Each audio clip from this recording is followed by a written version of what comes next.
Hello investors and traders. Today we are going to talk about that how does the market work? What is the market structure? This point is very important because a lot of people find the technical charts quite intimidating. However, behind these charts, there are real people who are investing their real money into these companies. So until we understand their psychology, why these people are investing their money, and how are they going to get profits into them, we cannot really make profits into our stock market as retailers. And that's why I'll tell you the psychology behind the stock market, and I would explain you what is happening behind these technical charts and what do you mean by different technical patterns or else chart patterns or candlesticks.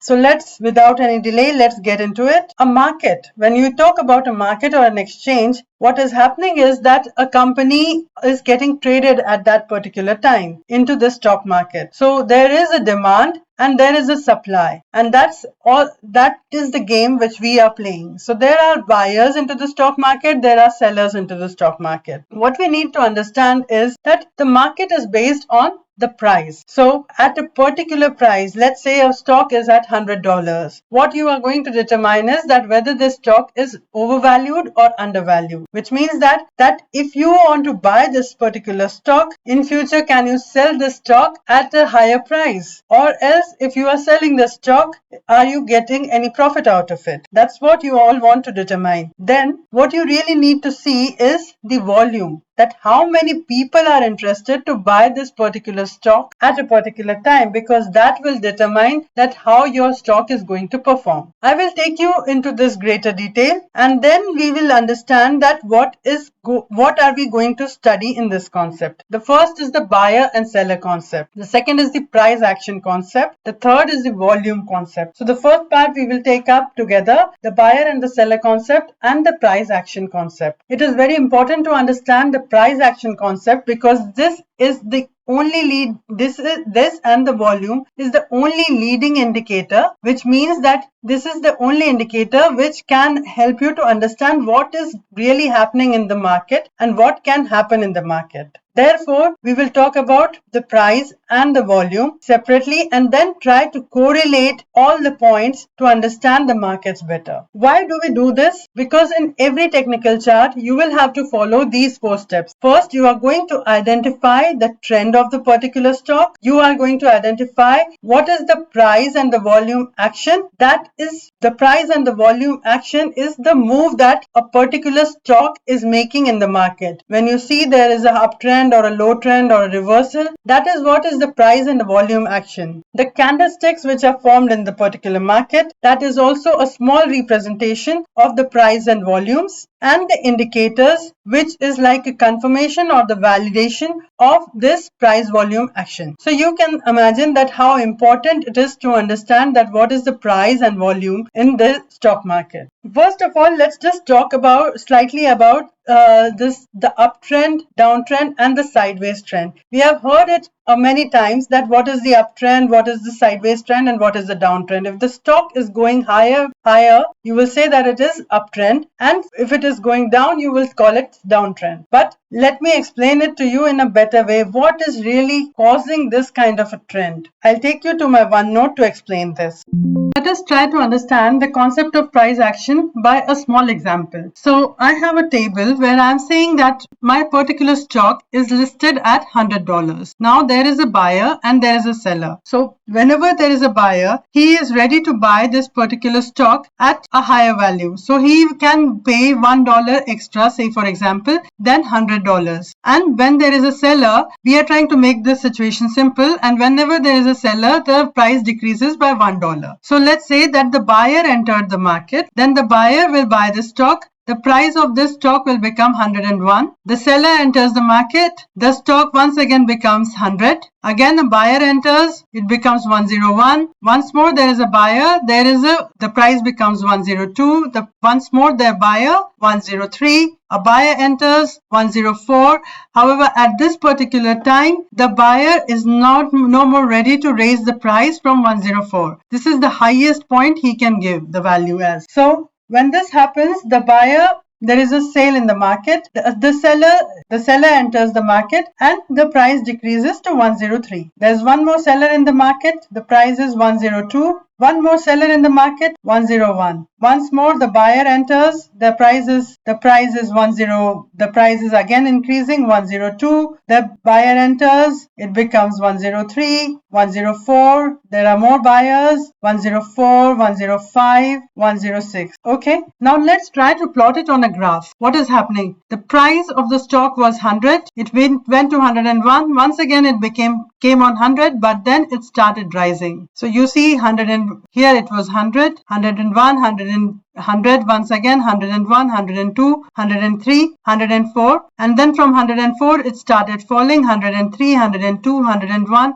but again it started increasing, 102, 103, 104, 105 and 106. What you see is that there is a zigzag pattern which has formed over here. Yeah, and this is the kind of zigzag pattern you see in the charts, in the technical charts. So you understand it is because of the buyers and the sellers. What this technical chart shows is that when the price is rising, when the price is going higher, it means that the buyers were more active than the sellers. The buyers were ready to buy this particular stock at 101. They were also ready to buy the stock at 103. And when after some time, they were even ready to buy the stock at 104, 105 and 106. What they thought that for the buyers, this stock seemed interesting and they thought that even at this price, at some time they will be able to sell this stock at a higher price. So this is the information when the stock is going in the uptrend. The buyers are more active than the sellers. When the stock is in the downtrend, you understand that the sellers are more active than the buyers. Now, understanding this concept, we can also take you through another point, that what is happening when the market is going sideways. It means that there is a tug of war which is going on between the buyers and the sellers, and both of them are not letting the price to go higher than this particular limit, and neither the price is going down than this particular limit. If the price of the stock was 100 here and 105 here, the stock is just moving in the same range. Now this can happen anytime in the stock. It might happen because of many reasons. It may happen because the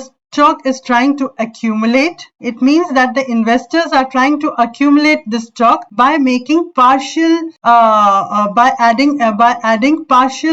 partial money into their account, into this particular stock. So if they wanted to add 10,000 euros or dollars, they are adding $1,000 at one time, and then on another time they are adding 1,000 or 800, and they are waiting once again the stock to go down, and once again they are adding. Why does this happen? This happens because if the investors will add a lot of money, especially the big investors, if they are going to add a lot of money at this particular time when the stock is down, the stock will shoot up too quickly, and this will inflate the market, and they will not get many chances to actually make their positions, add their positions into this particular stock. The same thing happens when the profit booking happens as well. So if you will see, the stock may go upside, and then there might be a profit booking for a very long time, and once the profit booking is over, the stock falls down. So this kind of situation is called distribution. Now let us see that what is happening in this particular stock.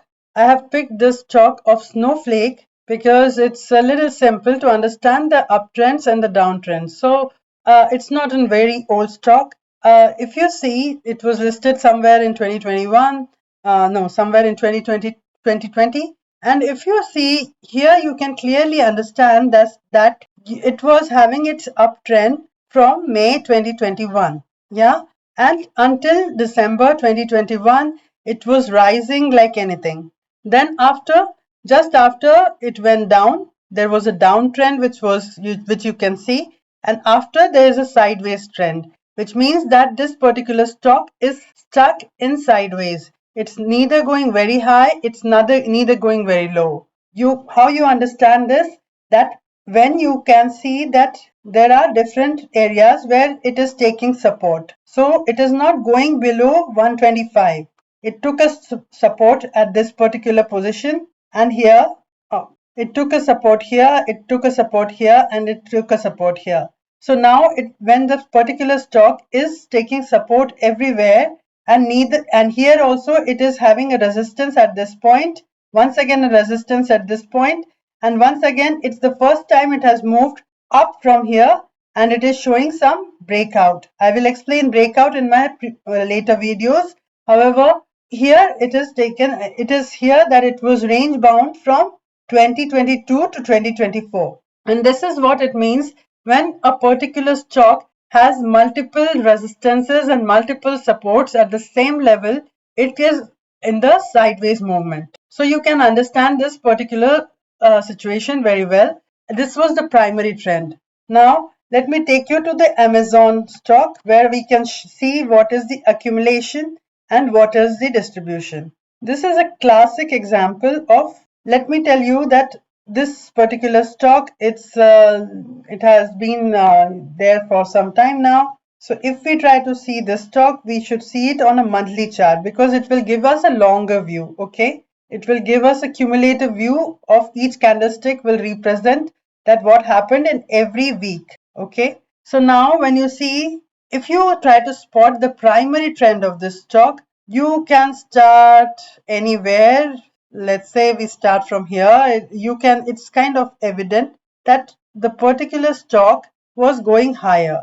If you try to add some, what you need to do to create uptrends or downtrends, you need to take multiple support and multiple support and multiple resistances. So here we are connecting all the resistances, and we see that the stock had fared well as a primary trend. It was in its uptrend for a very long time. However, as a secondary trend, you can see that it went down. It took a reversal here and here as well. So this was the secondary trend. Okay, you understand it, right? This is the secondary trend over here. However, overall, this particular stock has been in its uptrend. Now you can join any resistances to understand there is an uptrend. All you need to do is from a far end you pick up any resistance and then you take it towards the last end, and you will see that you have more and more. If you have multiple resistances which can be spotted on this particular trend line, you can say that the particular stock is in its uptrend. Now, here what I wanted to show was the accumulation and the distribution. When the stock was going higher and high, at this particular point, it stayed in its range, and it was here. There was a certain accumulation that happened, because after accumulation, you will see an uptrend. So there was an uptrend which was spotted here till here. And then there was profit booking, which is the distribution phase. Once the distribution phase ends, you can see that there is a downtrend which you will see in the particular stock. So this is the cycle which any stock can take up. And we can see such trends in almost every stock. Wherever they are visible, we need to spot this to understand what is happening in the stock market. With this, I end my video. I would like to know your feedback about my video, if you are able to understand it, if the concepts are clear. Also, I would like to hear that if you would like me to change something, as I'm new to this YouTube world, I would like to have your feedback, your likes and comments and subscription, etc. Thank you. Thanks a lot. Bye-bye.